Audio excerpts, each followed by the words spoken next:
hasta el 17.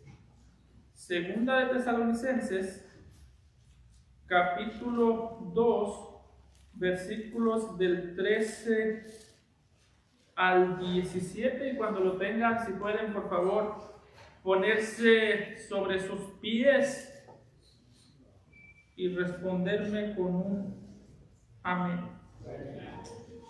Amén. Dice la palabra de nuestro Dios, segunda de Tesalonicenses, capítulo 2, versículos del 13 al 17. Pero nosotros debemos dar siempre gracias a Dios respecto a vosotros, hermanos amados por el Señor, de que Dios os haya escogido desde el principio para salvación mediante la santificación por el Espíritu y la fe en la verdad, a lo cual os llamó mediante nuestro Evangelio para alcanzar la gloria de nuestro Señor Jesucristo. Así que, hermanos, estad firmes y retened la doctrina que habéis aprendido, sea por palabra o por carta nuestra. Y el mismo Jesucristo, Señor nuestro y Dios nuestro Padre, el cual nos amó y nos dio consolación eterna y buena esperanza por gracia, conforte vuestros corazones y os confirme en toda buena palabra y obra. Nuestro amado Padre Celestial, te damos gracias por tu obra, Señor, que podemos trazarla hasta la eternidad pasada. Gracias, Señor, porque tú decidiste salvarnos según el puro afecto de tu voluntad y según tu plan eterno. Gracias porque un día tú abriste nuestros ojos a esta salvación tan grande y te pedimos que el día de hoy, mientras examinamos este pasaje, tú nos hables y nos traigas consuelo y ánimo el día de hoy. Te lo pedimos en Cristo Jesús. Amén. Pueden tomar asiento, hermanos. Cuando nosotros leemos este pasaje a la luz de lo que Pablo ha venido diciendo a lo largo de todo el capítulo 2, podríamos llegar a ver que hay un gran contraste en cuanto a lo que vimos la última vez que estudiamos el capítulo 2 de Segunda de Tesalonicenses y lo que vemos en este versículo. Si tuviésemos que ilustrar el contraste que hacen estos pasajes, podríamos decir que hasta cierto punto aquí Pablo pone este pasaje para contrastar algunas de las verdades más dolorosas y algunas de las verdades más tristes que hay en toda la Biblia. Si usted recuerda un poco lo que vimos la semana antepasada, algo que va a notar es que Pablo estaba describiendo el ministerio perverso del anticristo y Pablo estaba también describiendo a aquellos seguidores del anticristo. Es decir, no sé si alguna vez usted ha visto a los joyeros, la manera en la que los joyeros hacen para ver el valor de un diamante. No sé si ha visto que a veces ponen una tela negra en la mesa y encima de esa tela negra ponen el diamante para que el oscuro de la tela haga contraste con la luz del diamante. Si no lo ha visto, ya le conté. Ponen esa tela y ponen el diamante y ahí se puede observar mucho mejor y se puede apreciar el diamante por causa del contraste que se hace. Y en un sentido esto es lo que está haciendo el apóstol Pablo aquí. ¿Por qué? Porque hasta este punto en los pasajes que leemos atrás nos dieron algunas de las verdades, digamos que más espantosas, si se podría decir de alguna manera. Pablo, hablando de los seguidores del anticristo, hablando de los incrédulos, los ha describido como personas que odian la verdad. Si usted va un poquito más atrás, Pablo dice que los seguidores del anticristo o los incrédulos son personas que no recibieron el amor de la verdad para ser salvos. Y son personas, dice el apóstol Pablo en el versículo 11, que Dios mismo, por causa de que ellos no recibieron la verdad, Dios mismo les envió un poder engañoso para que no crean y vayan a la condenación. ¿Usted se imagina lo horrible que debe ser para estas personas. Lo horrible que va a ser para estas personas darse cuenta que por causa de su incredulidad Dios terminó azotándolos, o Dios terminó entregándolos a los deseos de su propio corazón. ¿Se imagina lo horrible que va a ser para todos aquellos enfrentarse y, como dice el autor de Hebreos, caer en las manos del Dios vivo? En un sentido, hermanos, para este punto, quiero dejar esto bien claro. Para este punto, Pablo nos ha descrito la manera en la que lo peor que le puede pasar a un ser humano no es que ese ser humano le dé la espalda a Dios. Escúchame bien, si tú estás aquí y no has creído en Cristo, lo peor que te puede pasar a ti el día de hoy no es que tú le des la espalda a Dios. Eso es feo. Sin embargo, lo peor que te puede pasar a ti el día de hoy es que por causa de tu incredulidad, Dios termine dándote la espalda a ti. Eso es mucho más feo.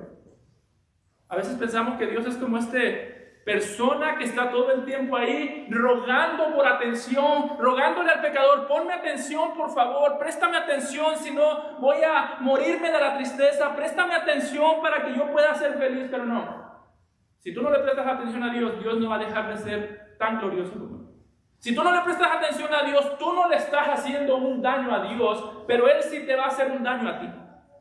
Así que si tú estás aquí y no has creído en Cristo, es feo que tú le estés dando la espalda a Dios. Es mucho peor el día que Dios decida darte la vida. Pablo dice algo similar en Romanos 1:28, y nota cómo lo dice. Hablando de los incrédulos, dice: y como ellos, los incrédulos, no aprobaron o no quisieron tener en cuenta a Dios, Dios los entregó a su mente reprobada para hacer cosas que no convienen. Y continúa leyendo ese pasaje, qué cosas hacían, y notará que vivimos en un mundo, en un país en el que no solamente el país le ha dado la espalda a Dios, sino que Dios le está dando la espalda al país. Ese es el mundo en el que vivimos. Y eso es lo peor. Si tú estás aquí y no has creído en Cristo, déjame decirte, tú puedes burlarte de Dios, tú puedes darle la espalda a Dios y no creas que le estás haciendo un daño a Dios. La gracia se extiende no para que tú no le hagas un daño a Dios, sino para que Dios no te traiga juicio a ti. La gracia en nada beneficia a Dios y en todo te beneficia a ti. El juicio también glorifica a Dios. Así que o tú crees en Cristo y lo glorificas recibiendo salvación eterna, o tú te niegas a creer en Cristo y lo glorificas sufriendo la ira eterna sobre ti para siempre. Ese ha sido lo último que vimos de Pablo. Pablo dice que aquellos que siguen al anticristo, Dios mismo se encarga de mandarles un poder engañoso para que no crean, el evangelio, para que sigan ciegos y después traerles un juicio mayor. Y es en ese contexto donde entran estas verdades. No quite eso de su mente.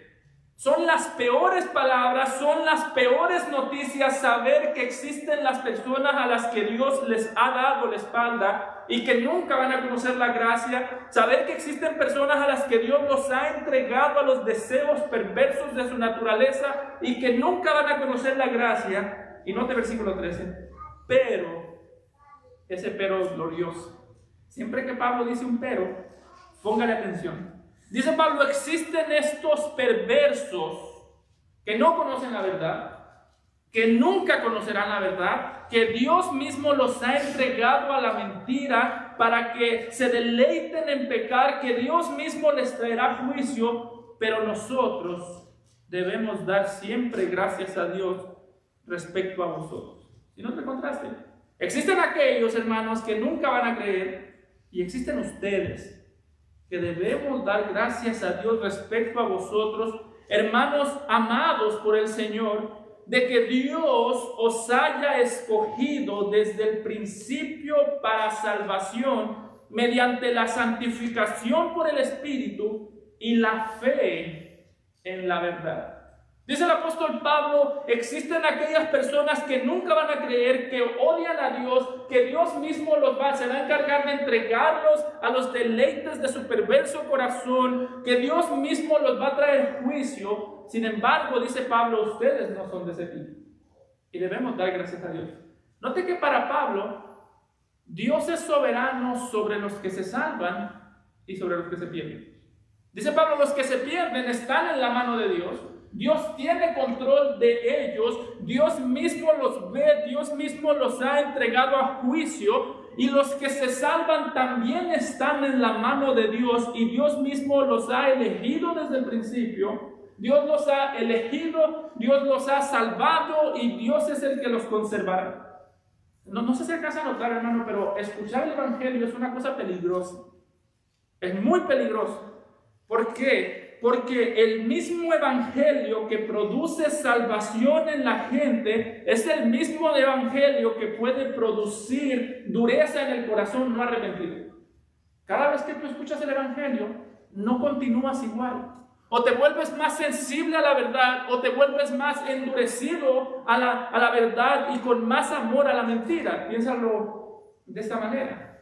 El mismo sol que derrite el hielo es el mismo sol que endurece el lodo.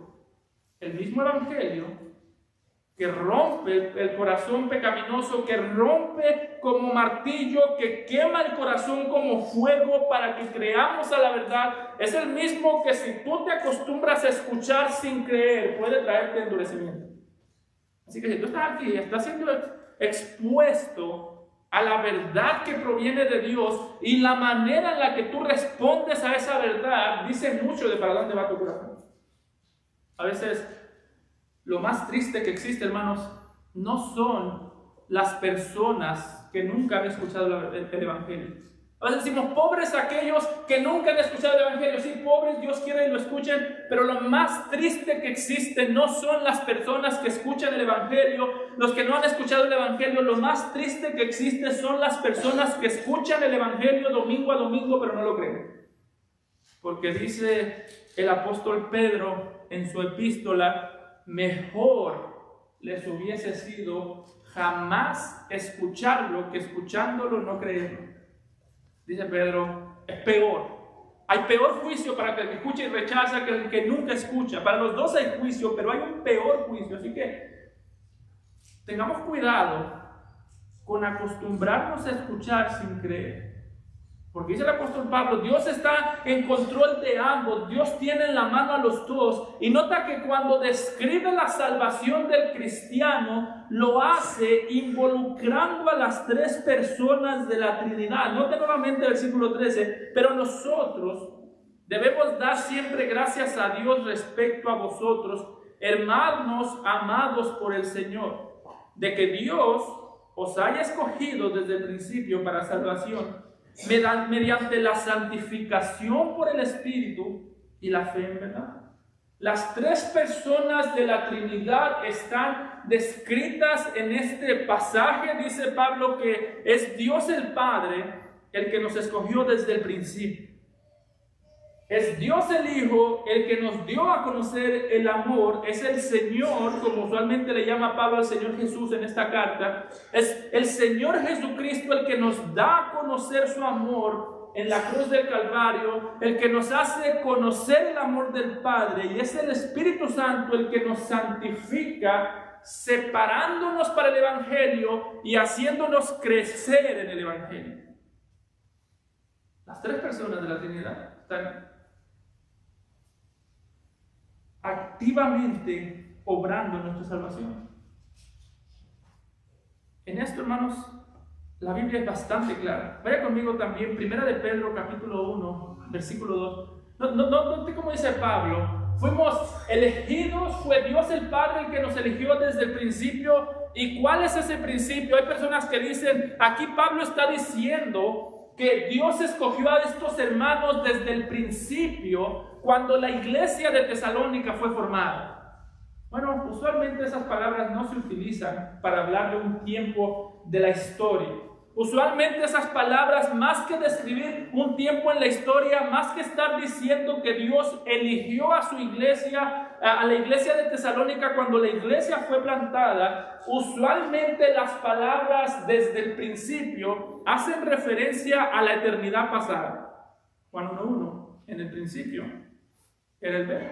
¿Qué quiere decir? Que Jesús existía desde el pasado. Así que, ¿qué quiere decir el apóstol Pablo aquí cuando dice que nos escogió Dios desde el principio? Bueno, desde la eternidad pasada. Es lo mismo que dijo el apóstol Pedro en primera de Pedro, capítulo 1, versículo 2, cuando menciona a las tres personas de la Trinidad involucradas en nuestra salvación, cuando dice que fuimos elegidos según la presciencia de Dios Padre, en santificación del Espíritu, para obedecer y ser rociados con la sangre de Jesucristo, gracia y paz, o sea, multiplicados.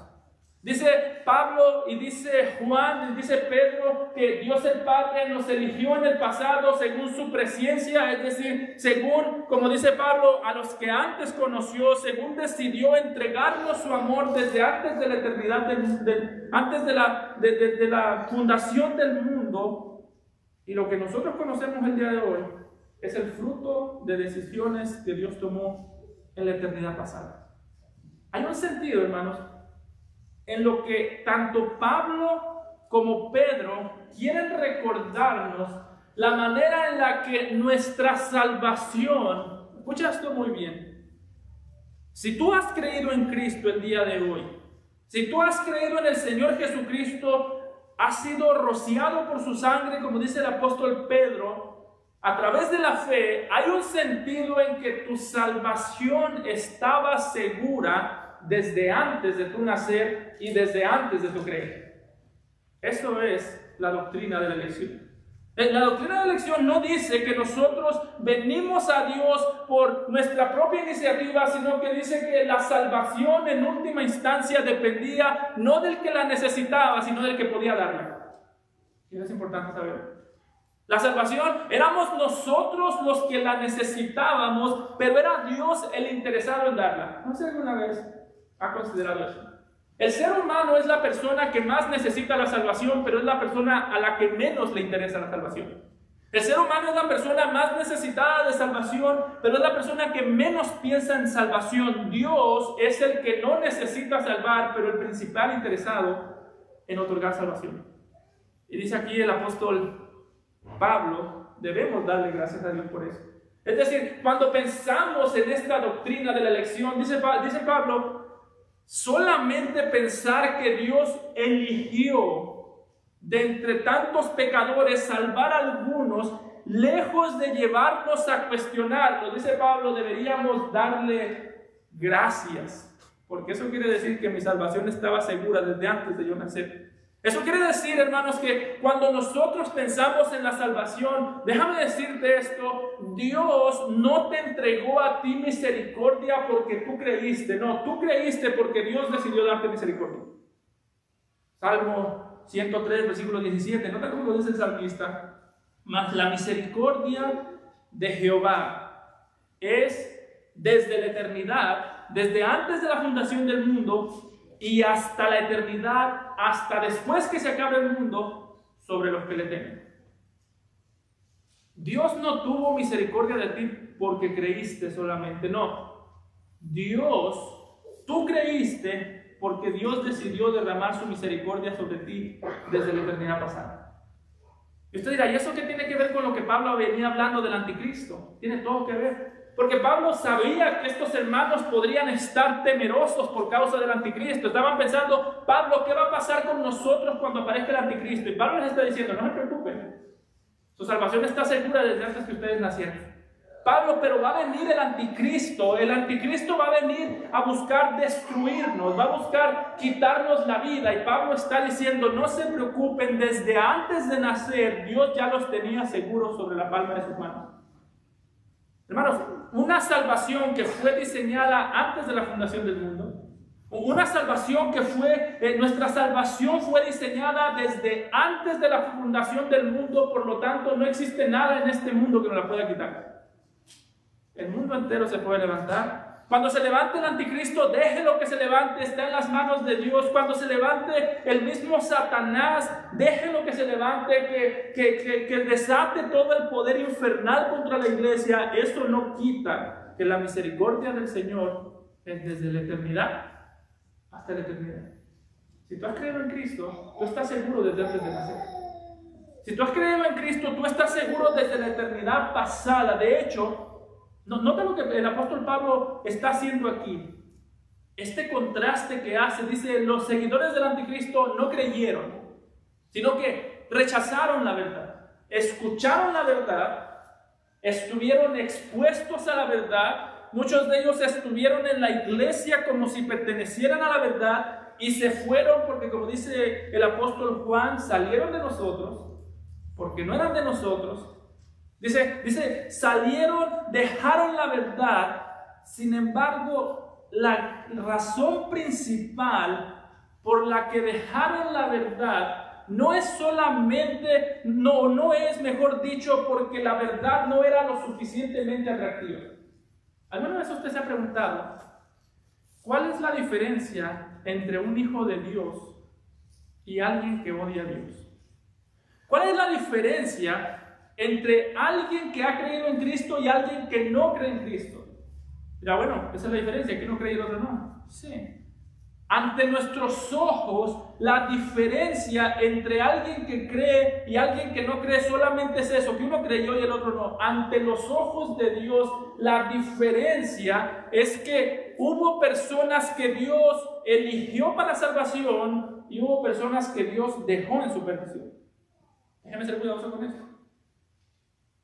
La diferencia principal entre la iglesia y el mundo principalmente es que Dios decidió darnos a conocer su amor de una manera que no decidió dársela a conocer al mundo. ¿Qué dijo Jesús?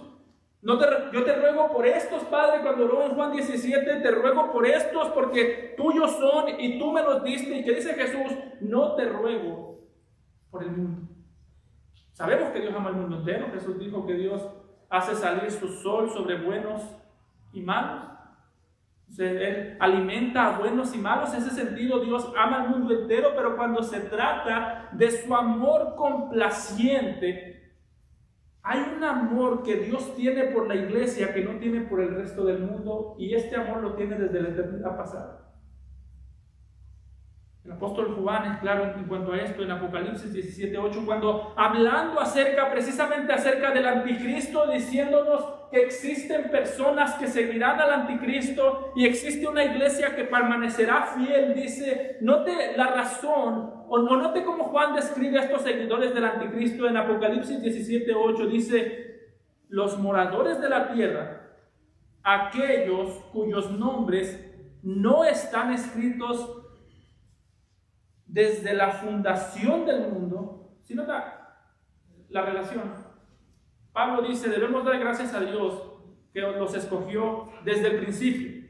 Aquí Juan dice, ¿quiénes son los seguidores del anticristo? Aquellos cuyos nombres no están escritos desde la fundación del mundo en el libro de la vida, se asombraron viendo a la bestia, que es el anticristo, que era y no es y será. Interesante. Lo que Pablo está diciendo es la mayor diferencia que existe entre el mundo y nosotros no fue una decisión que nosotros tomamos. Hermano, tú no eres diferente al mundo por una decisión que tú tomaste. Es cierto, tú creíste en Cristo, es cierto, tú decidiste creer, tú decidiste venir, pero en un sentido, en última instancia, lo que nos hace diferentes al mundo no es una decisión que tomamos nosotros, sino una decisión que tomó Dios desde antes de la fundación del mundo. Por eso es que cuando hablamos de la vida cristiana, en el cristianismo, a diferencia de cualquier otra religión del mundo, el cristianismo es la única religión por la que nosotros no podemos enorgullecernos de nuestras obras. El mormón puede tener orgullo de sus obras. Los fariseos tenían orgullo de sus obras. ¿Qué decía el fariseo de Lucas capítulo 16? Que dijo, Señor, te doy gracias, no por lo que tú hiciste, como Pablo hace aquí. Señor, te doy gracias por todo lo que yo hago. Eso, hermanos, es lo que nos separa del resto del mundo. una decisión que tomó el Señor. Ninguno de nosotros puede venir delante de Dios diciendo: Señor, te doy gracias por lo que yo he hecho. Las gracias siempre son como Pablo: te damos gracias por lo que tú has hecho. Y aquí dice Pablo, quita toda la jactancia. ¿Por qué no nos podemos jactar de que venimos a la iglesia? Porque lo que hacemos hoy es una respuesta a lo que Dios hizo por nosotros en la eternidad pasada. ¿Por qué no podemos jactarnos de cuando predicamos el Evangelio? ¿Por qué no me puedo jactar de la fe, de que yo creí en el Señor Jesucristo? Por cuanto esa fe es el fruto no de tus decisiones, sino de la decisión que Dios tomó en la eternidad pasada de salvarte. Y como dice Pablo en 1 Corintios 4:7, ¿qué tienes, oh hombre, que no hayas recibido? Y si lo recibiste, ¿para qué te jactas? ¿Qué tienes que no hayas recibido? Nota la seguridad que nos da la Biblia. Dice el apóstol Pablo: se puede levantar el anticristo, no se preocupen. Dios los sostiene en su mano. Nota, hermano, lo interesante del texto que leímos en el Apocalipsis. ¿Cuál es nuestra mayor garantía cuando se levanta el anticristo? Nota cómo habla Juan acerca de los incrédulos. Dice: los moradores de la tierra, aquellos cuyos nombres no están escritos desde la fundación del mundo en el libro de la vida, se asombrarán viendo la bestia que era y no es y será.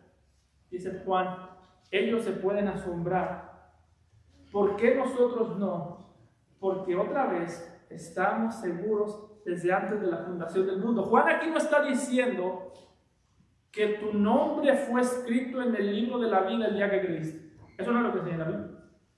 No dice: cree para que tu nombre sea escrito en el libro de la vida. No, dice Juan, el libro de la vida fue escrito desde antes de la fundación del mundo. Cuando tú no tenías capacidad de creer, el libro de la vida existe desde antes que tú. Y el día de hoy tú creíste, no para que tu nombre esté en el libro de la vida, sino porque tu nombre ya estaba en el libro de la vida. ¿Dónde está el libro de la vida? No sé, hermano. En las manos de Dios. La mano de Dios escribió tu nombre ahí antes de que tú nacieras.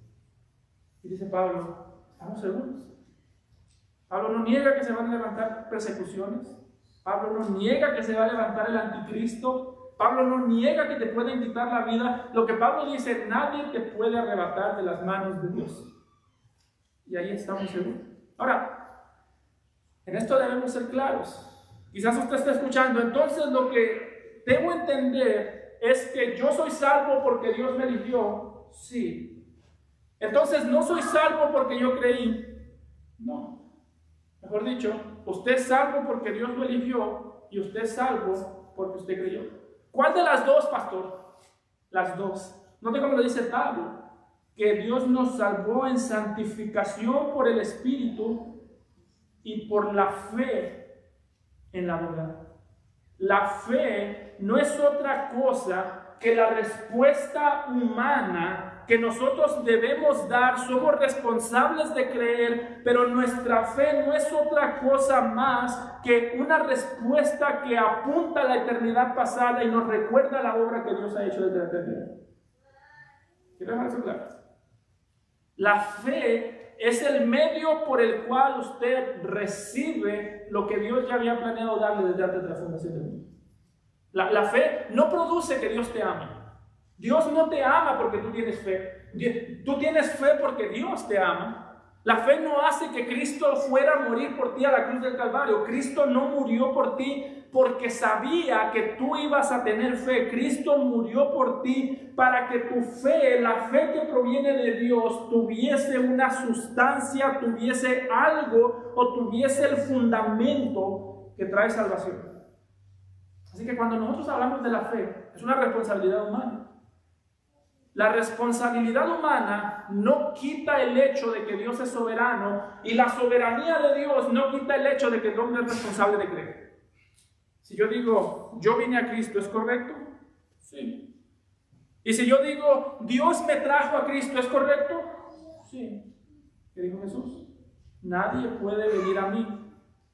Juan 6, 44. Nadie puede venir a mí. Si ese texto se acabara ahí, qué desgracia sería el cristianismo, porque Jesús vino a decirnos que nadie puede venir a Él.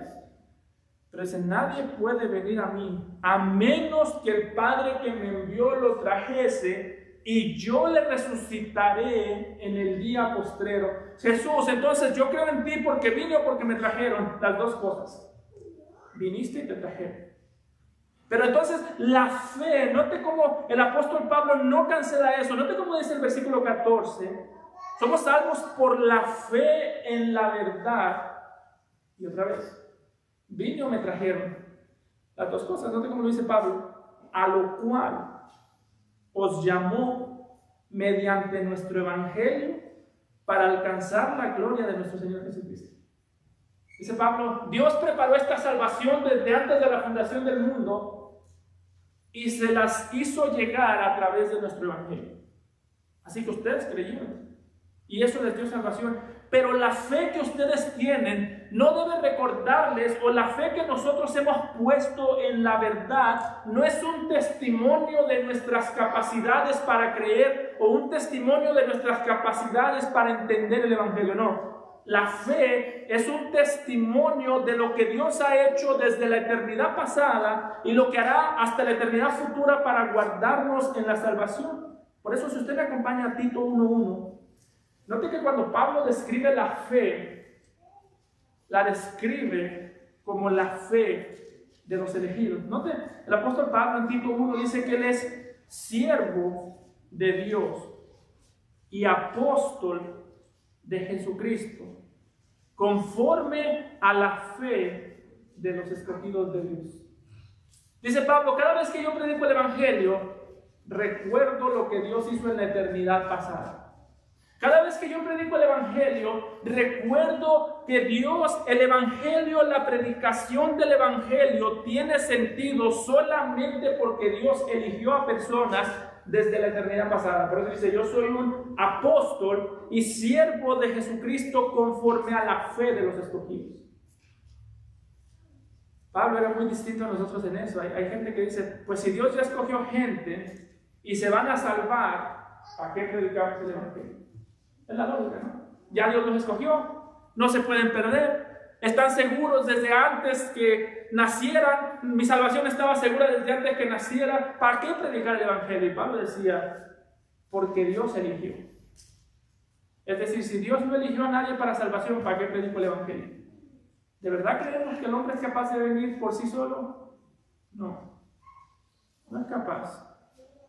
Dice Pablo en Romanos, no hay quien entienda, no hay quien busque a Dios, no hay ni siquiera uno, y si Dios, nadie lo busca y Dios no elige a nadie, entonces la predicación del evangelio sería una total pérdida de tiempo, porque nadie va a salvarse. De hecho, no habría quien predique el evangelio, porque si nadie lo busca, yo tampoco lo hubiese buscado y yo también estaría perdido. Entonces, ¿por qué Pablo se llama un apóstol de Jesucristo conforme a la fe de los escogidos? Porque dice Pablo, que Dios haya elegido pecadores me hace predicar el evangelio. Todo lo soporto por amor a los escogidos, dice Pablo, para que ellos obtengan la salvación que es en Cristo Jesús con gloria eterna. Saber que Dios ha hecho esto nos garantiza que el evangelio nunca será una pérdida de tiempo. Dice Pablo, Dios los atrajo a través del evangelio. Dios les dio a conocer la salvación eterna a través del evangelio y Dios continúa guardándolos a través del evangelio. Hermano, esta es la paz que tú y yo debemos conocer. ¿Cuál es mi mayor? Si tú has creído en Cristo, si tú no has creído en Cristo, cree. Pero si tú has creído en Cristo, ¿cuál es tu mayor garantía de que tú no te vas a perder aún se levante el anticristo? A veces nosotros le tenemos miedo al anticristo porque no le tenemos temor a Dios. O le tenemos miedo a lo que el hombre nos pueda hacer porque tenemos a Dios en un concepto muy bajo. Mi hermano, si tú has creído en Cristo, tu mayor seguridad, se levante el anticristo, se levante quien sea, no es solamente que tú sostienes a Dios a través de la fe, sino que Dios ha derramado su poder para darte fe a ti. La fe no es solamente el instrumento con el que yo agarro a Dios. La fe es el instrumento con que Dios me agarra a mí. El instrumento con que Dios me da a conocer la salvación que Él diseñó para mí desde la eternidad pasada. Pastor, ¿de dónde agarra eso? Nota primera de Pedro 1:5. Este pasaje es uno de mis pasajes favoritos, si se puede tener un pasaje favorito de la Biblia. Pero Pedro está hablando a una iglesia atribulada, llena de sufrimiento, como lo estaba la iglesia de Tesalónica, y nota el consuelo de Pedro a esta iglesia. Primera de Pedro 1:5 les dice que ustedes sois guardados por el poder de Dios mediante la fe, para alcanzar la salvación que está preparada para ser manifestada en los tiempos posteriores. Es decir, Pedro no les dice, hermanos, ustedes agarraron a Dios a través de la fe. Agarren las promesas de Dios a través de la fe. Es cierto, debemos hacer esto, pero Pedro dice, por última instancia, recuerda que es Dios el que te agarró a ti, no tú a Dios. Puede decir, Pablo, estoy cansado. A veces en la persecución podrían decir los hermanos, a veces no tengo ganas de continuar, Pablo. Y la pregunta de Pablo sería, ¿pero crees en Cristo? Sí. Esa es una evidencia de que Dios te sigue sosteniendo. Dios derramó su poder para que nuestra fe sea sostenida bajo cualquier circunstancia. A veces va a haber cansancio, a veces va a haber sufrimiento, a veces va a haber desánimo, pero la pregunta a la que debemos volver, ¿crees en Cristo? Sí, Dios sigue derramando su poder para guardarte. Que sois guardados por el poder de Dios mediante la fe. A veces la fe va a flaquear, pero ¿sabes lo que no flaquea? El que sostiene la fe. Dice Sinclair Ferguson que una fe débil es sostenida, una fe débil y una fe fuerte, las dos son sostenidas por el mismo Cristo fuerte. No hay un Cristo débil para una fe débil y un Cristo fuerte para un Cristo fuerte. Para una fe fuerte. La misma, ya sea que tu fe está decaída, que estás desanimado, que estás triste, que no ves esperanza en aquellos momentos de oscuridad que a veces pasa el mundo, dice Pablo, dice Pedro, guárdate y recuerda que no eres tú el que sostiene a Dios, sino es Dios el que te sostiene a ti. Y estás seguro. Mis ovejas oyen mi voz, dice Jesús, y me siguen, y nadie las arrebatará de mi mano. Ni siquiera ellas pueden saltar de mi mano. Nadie las arrebatará de mi mano. Y yo les doy vida eterna. Así que si tú vienes el día de hoy desanimado, triste, por una enfermedad, desesperado, pero tú has creído en Cristo, recuerda, Dios continúa sosteniéndote atrás. Esa fe es la evidencia de que el poder de Dios está siendo derramado sobre tu vida. El Evangelio es poder de Dios para salvación a todo aquel que cree. El mismo poder que Dios derramó para traerte, para que creas en el Evangelio, es el mismo poder que Él continúa derramando para mantenerte en el Evangelio. Así que, ante los ojos de Dios, hermanos, y por favor presten mucha atención, ante los ojos de Dios, una fe bíblica no es una fe que dice, yo creo que Dios va a hacer esto y tengo toda la convicción de que Dios va a darme mis peticiones. A veces si estamos enfermos, nos dicen, ten fe que Dios te puede sanar. Y mi hermano, ten fe que Dios te puede sanar. Pero también reconoce, el hecho que tú tengas fe y una fe muy sincera de que Dios puede hacer algo, no quiere decir que Dios lo tiene que hacer. La fe bíblica no es creer que Dios me va a dar todo lo que yo le pido con sinceridad. Hay veces que yo le puedo pedir cosas con sinceridad y no me las va a dar. Si yo estoy enfermo y le pido, Señor, yo creo sinceramente que tú me puedes sanar. Yo creo sinceramente que me puedes dar salud. Y yo tengo toda mi confianza y toda mi convicción de que tú puedes hacerlo. Hermano, eso no es garantía que Dios lo tiene que hacer. Eso no es garantía. La fe no es... No sé si usted ha visto... Yo creo que no, porque ustedes son bien santos. Pero la gente que va a los casinos y echa una moneda y luego le jala y luego la ruleta empieza a dar vuelta y dice, cayó premio. A veces vemos la fe de esa manera. Tengo que meter la fe a la ruleta de Dios, le doy. Y si fue sincero, se me va a cumplir. Eso no es la fe. Tú puedes pedirle cosas a Dios buenas. Señor, sáname, eso es bueno. No está mal pedir eso. Y no es garantía. Entonces, ¿qué es la fe? Dice el autor de Hebreos, es pues la fe, la certeza de lo que se espera, la convicción de lo que no se ve. La certeza de lo que se espera. ¿Y por qué esperamos algo? Porque Dios lo prometió. Si Dios no lo prometió, pídelo, pero no lo esperes. Pídelo sabiendo que lo puede hacer, pero no lo reclames como que fuera tuyo. Dios te lo puede dar.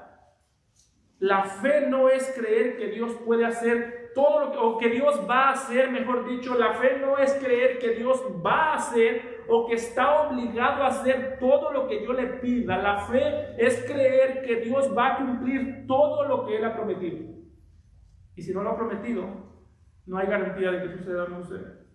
Yo puedo pedirle ahorita, Señor, salir de aquí y orar, Señor, llévame con bien a la casa. Yo creo que tú puedes llevarme con bien a mi casa. Salir de aquí y morir. ¿Fue infiel Dios por no llevarme a mi casa? No, porque Él nunca prometió llevarme de vuelta a mi casa. Pero Él prometió llevarme a su casa. Y si Él prometió eso y he creído en Cristo, eso lo cumplirá. Por eso, hermano, en el momento de oscuridad, en el momento de tinieblas, en el momento de sufrimiento, es bíblico pedirle a Dios que nos guarde, es bíblico pedirle a Dios que nos ayude, que nos sane, que nos ayude a recuperarnos, que nos ayude a lo que nosotros le tengamos que pedir. Pero hermano, en el momento de tinieblas, de dolor y de ansiedad, de incertidumbre, en ese momento, la fe verdadera no es creer que Dios me va a dar todo lo que le pido, sino creer que Dios va a cumplir todo lo que le ha prometido. Por eso necesitamos conocer la palabra. En eso descansa. La meta no es que tú digas, yo tengo un Dios que me da todo lo que le pido. La meta es que tú puedas decir, yo tengo un Dios que cumple todas sus promesas independientemente de las circunstancias. Que independientemente de las circunstancias, cumple sus promesas y un día, como Él prometió a mí que he creído, un día lo tendré cara a cara para ver su gloria. Como dice Pablo. Es el ejemplo que tenemos en Job. ¿Qué dijo Job? En Job capítulo 19, 25 al 26. Job estaba pasando por sufrimiento, por dolor, por muchas cosas que él no entendía. ¿Y qué fue lo que dijo Job en medio del sufrimiento? ¿Cómo ejercitó Job su fe? Yo sé, este es mi consuelo, dijo Job. Yo no entiendo por qué sufro. Yo no entiendo por qué se me murieron todos mis hijos. Yo no entiendo por qué se murieron todos mis animales. Yo no entiendo por qué me salió esta lepra o no sé, esta enfermedad que no me deja tranquilo. Yo no entiendo por qué no encuentro descanso. Entonces, ¿cómo le haces, Job, para sufrir? Yo sé que mi Redentor vive y al final se levantará sobre el polvo y después de deshecha mi piel, aún en mi carne, veré a Dios. Dice Job, yo no sé por qué pasa lo que pasa, pero yo sé que mi Redentor está vivo. Yo sé que aún si mi carne se deshace, aún si me muero, el día que yo muera, yo sé que en mi carne veré a Dios, porque Él está vivo, porque Él vive. Y hermanos, esa es fe. Fe no es creer, fe no es exigir a Dios o pensar que Dios va a hacer todo lo que le pido. Fe es pensar y recordar que Dios, independientemente de las circunstancias, hará todo lo que Él ha prometido. Por eso en el sufrimiento, clama a Dios, pero vuelve a recordar lo que Él ha prometido. Esas promesas están seguras. Y es lo que Pablo está diciendo. Así que hermanos, van a sufrir. La fe que el Señor les ha dado los guardará. Y nota la petición de Pablo, la orden, mejor dicho, de Pablo, al versículo 15. Así que hermanos, estad firmes y retened la doctrina que habéis aprendido, sea por palabra o por carta nuestra. Dice Pablo, hermanos, van a sufrir. Y eso es muy admirable de Pablo, que Pablo nunca escondió el sufrimiento. Siempre dijo, hermanos, van a sufrir, va a llegar el anticristo en algún momento, van a llegar hombres perversos, van a traer sufrimiento a sus vidas. Y Pablo, ¿cuál es nuestra tarea? ¿Dónde vamos a encontrar consuelo? Así que hermanos, estén firmes en la firmeza. Estén firmes y retengan la doctrina que han aprendido. Está diciendo Pablo que hay momentos en la vida en la que Dios permitirá que el mundo te quite todo. Ve a Job. Dios le permitió al diablo que el diablo le quitara todo a Job. Lo único que le dijo fue, no le quites la vida. Pero Dios le dijo al diablo, ok, hazle lo que quieras, pero no le quites la vida. Hay momentos, dice Pablo, en los que Dios permitirá el sufrimiento. Hay momentos en los que vas a sufrir. Hay momentos en los que no vas a sufrir. Pero tu tarea principal siempre es estar firme. ¿Por qué? Porque en momentos en los que Dios permite que el mundo nos quite todo, es donde más apreciamos la fe. Llega el momento en el que nos quitan todo y nos damos cuenta, pero no me pueden quitar la seguridad eterna. Llega el momento en el que pierdo todo, pierdo familia, pierdo dinero, pierdo personas que llegaron a perderlo a todo, pero llega el momento en el que pierden todo, como decía Juan Calvino, perdí todo por Cristo y ¿qué aprendí? Que Cristo es todo lo que necesito. Dice Pablo, manténganse firmes. Hermano, la doctrina que tú tienes en la mente, llegará el momento que será lo único que tengas. Por eso, si el día de hoy, hasta este examen, lo único que tú tuvieses en todo el mundo es la doctrina que has recibido de los apóstoles, ¿cómo estarías?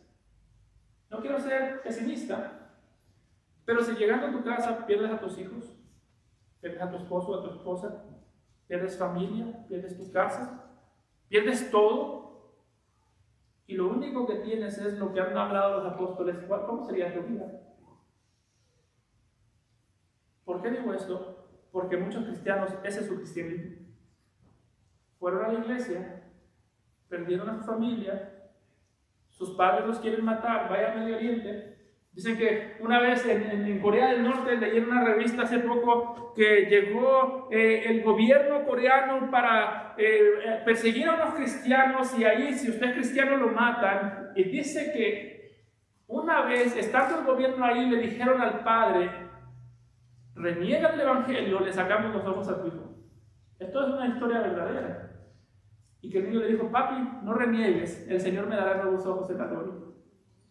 Él dijo, no necesito mis ojos si tengo el evangelio. Me voy a mantener firme porque prefiero perder los ojos, porque la doctrina que he recibido, el evangelio que he recibido es suficiente. ¿Cómo sería tu vida si fuera lo único que tuvieras?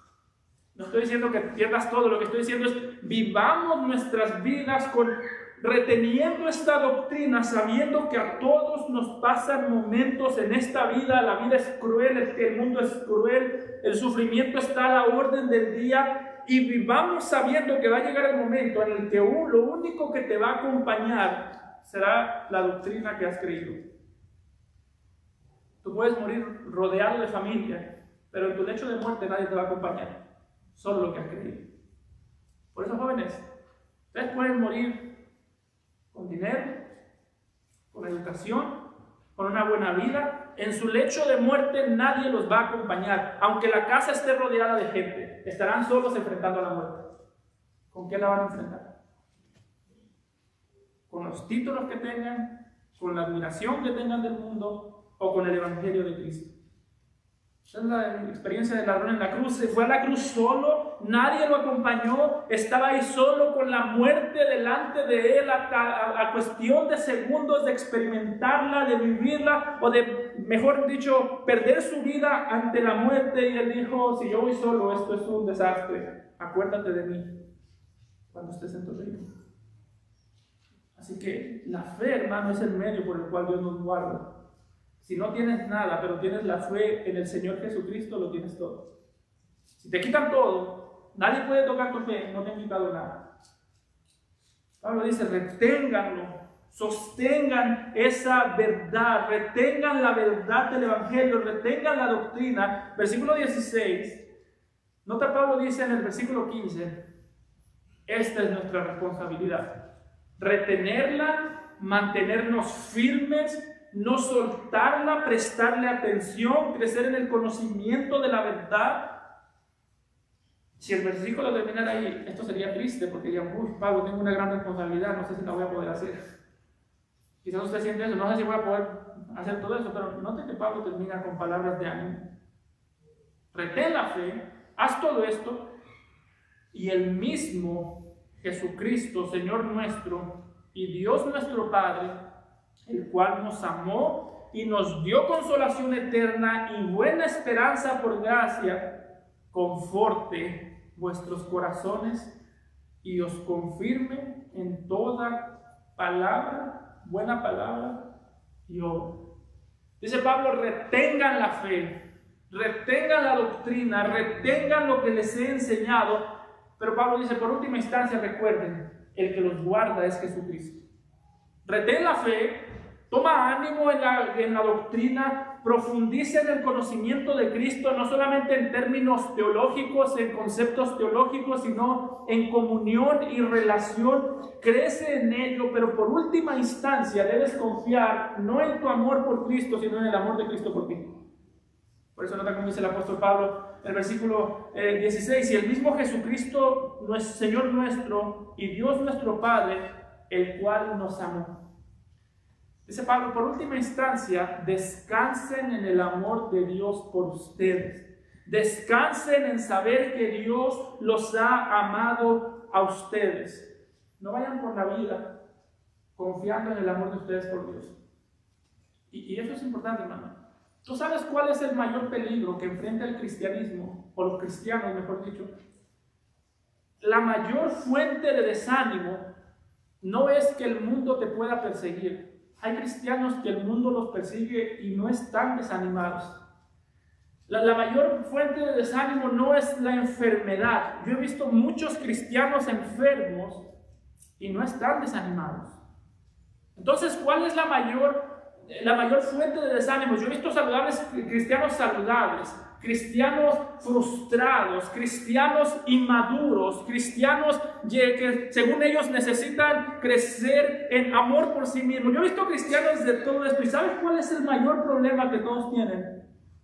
Que en vez de meditar en el amor de Dios por ellos, meditan en el amor de Dios por Dios. Es que no amo a Dios como debiera.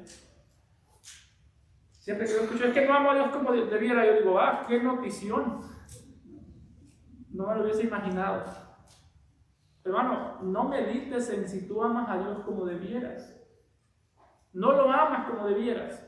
Si quieres meditar en tu vida y decir, quiero ver en qué áreas estoy fallando para que dé gloria a Dios. Pero si tú buscas seguridad, no imites o no medites en el amor que tú tienes por Dios, ese amor falla. Vas a fallar saliendo de aquí.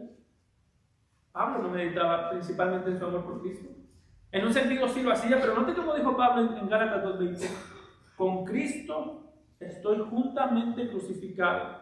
Y ya no vivo yo, mas vive Cristo en mí. Y lo que ahora vivo en la carne, lo vivo en la fe del Hijo de Dios, el cual, no dice al cual yo amé, el cual me amó y se entregó a sí mismo por mí. Pablo diría, yo vivo como vivo porque Cristo me ama, porque conozco el amor de Cristo. Y es interesante cómo Pablo describe el amor de Cristo en Tesalonicenses. Note nuevamente Pablo en el versículo 16. Y el mismo Jesucristo, Señor nuestro y Dios nuestro Padre, el cual nos amó. Aquí pareciera que hay un error ortográfico de Pablo, porque si Pablo dice el mismo Señor Jesucristo y Dios nuestro Padre, tendría que decir los cuales nos amaron, porque son dos personas. Pero dice Pablo Jesucristo y el Padre, y en vez de decir Jesucristo y el Padre nos amaron, o Jesucristo y el Padre nos consolaron, Jesucristo y el Padre nos confortaron. La razón por la que Pablo dice que el Señor Jesucristo y el Padre nos amó en singular y nos dio consolación, y en el versículo 17 dice que ese mismo Señor Jesucristo y el Padre conforte en singular, no en plural, vuestros corazones y confirme en toda buena palabra y obra.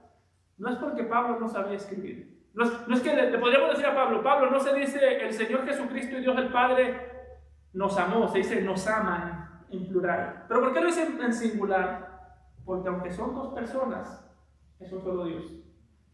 Dice Pablo, sí son dos, pero es uno.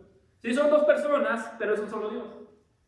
Este zapato debe ser una piedra en el zapato para toda la secta. Este pasaje, perdón, una piedra en el zapato para toda la secta. Cuando usted le digan, no son el mismo, o Pablo no sabía escribir, o son el mismo. O Pablo no sabía escribir teniendo todos los doctorados que tenía, o son el mismo. Y yo creo que es la segunda. ¿Por qué está diciendo esto el Señor Jesucristo?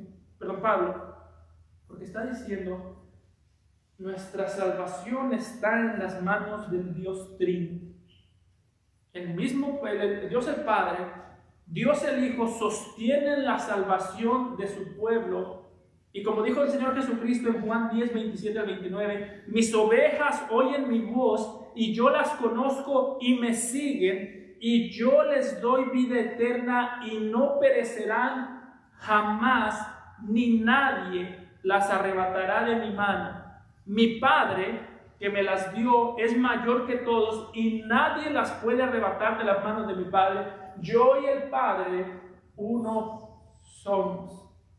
Y Pablo está diciendo lo mismo, que ese Dios trino que está en tres personas, Dios el Padre, Dios el Hijo, dos personas distintas, pero el mismo Dios, que ese Dios trino los perfeccione. Lo que está diciendo Pablo es, tu salvación está tan segura que para que tú pudieses perder esa salvación, para que tú pudieses perderte, alguien tendría que romper las manos de Dios el Padre y de Dios el Hijo. ¿Sabes qué tiene que pasar para que tú pierdas tu salvación? Que le rompan las manos a Dios el Padre y Dios el Hijo. Nunca va a pasar. La pregunta no es si tú puedes perder tu salvación. Si se pudiera, así la perderías. La pregunta es si Cristo puede perder a los que Él salvó. Dice Jesús, no hay manera. Así que si tú no has creído en Cristo, creo, esta es la salvación que Dios ofrece. Y recuerda cómo empezamos este sermón. Lo peor que te puede pasar no es que tú le des la espalda a Dios.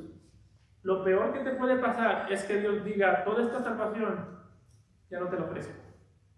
Cree la mentira, vive en la mentira, piérdete en la mentira y recibe el juicio venidero. Si no has creído, creo hoy. Amado Padre, te damos gracias por esta salvación eterna que tú nos has dado, tus misericordias, Señor, que son desde la eternidad y hasta la eternidad, Padre. Qué gloriosa verdad que nos has dado, de saber que no estamos como pueblo tuyo caminando en tinieblas, sino que tú diseñaste esta salvación tan grande y según tu voluntad y tu soberanía, tú permitiste y nos abriste los ojos para creer. Te agradecemos, Padre amado, en nombre de tu Hijo amado Jesús. Amén.